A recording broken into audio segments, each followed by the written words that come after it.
Before performing nasotracheal suctioning, make sure the patient has no contraindications, such as a bleeding disorder, epiglottitis, or laryngospasm.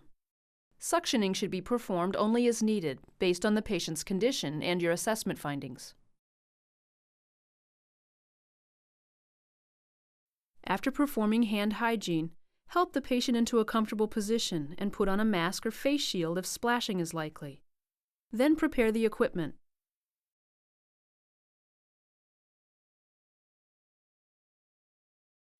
Attach one end of the connecting tubing to the suction machine and place the other end near the patient.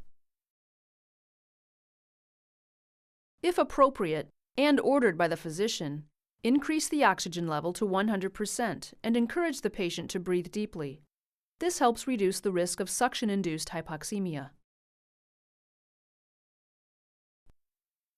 Using aseptic technique, open the suction kit or catheter. Do not let the catheter touch any non-sterile surfaces. If a sterile drape is available, place it across the patient's chest. Fill the basin with about 100 milliliters of sterile normal saline solution or sterile water. Also open the water-soluble lubricant and squeeze a small amount onto a sterile surface, such as the inside of the suction catheter package. Now turn on the suction device and set the vacuum regulator to a medium level, or at the level designated by the physician's order or facility policy. Depending on facility policy, put on sterile gloves, or put a sterile glove on your dominant hand and a clean glove on your non-dominant hand.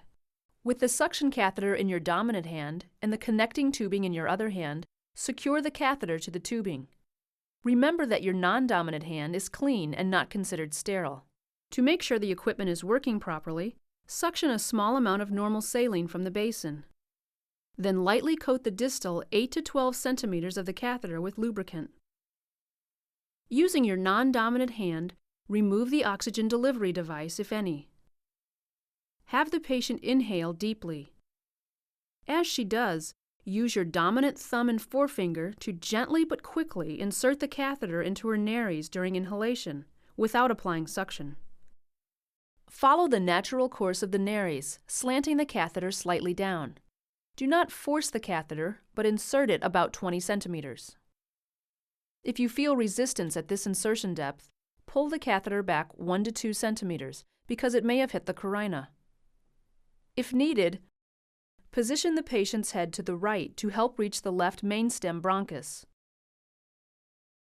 or turn her head to the left to help reach the right mainstem bronchus. If you are unable to pass the suction catheter through the nares, you may need to complete this procedure using the oral route. Now apply intermittent suction for up to 10 to 15 seconds by placing and releasing your non-dominant thumb over the vent on the catheter. As you do, slowly withdraw the catheter, rotating it back and forth between your dominant thumb and forefinger, or by rotating your hand back and forth. Once the catheter is removed, rinse the catheter and connecting tubing by suctioning normal saline solution until they are cleared of secretions. When suctioning is completed, disconnect the catheter from the connecting tubing. Roll the catheter around the fingers of your dominant hand. Then pull your glove off inside out so the catheter stays coiled in it. Encourage the patient to cough. If she had an oxygen device, replace it and have her breathe deeply. Now assess the patient's cardiopulmonary status. If needed, repeat the suctioning after 1 to 2 minutes to allow for adequate ventilation and oxygenation. Then turn off the suction device and adjust the oxygen to the original level. Then help the patient back into a comfortable position. As part of your follow-up care, compare the patient's cardiopulmonary findings before and after suctioning.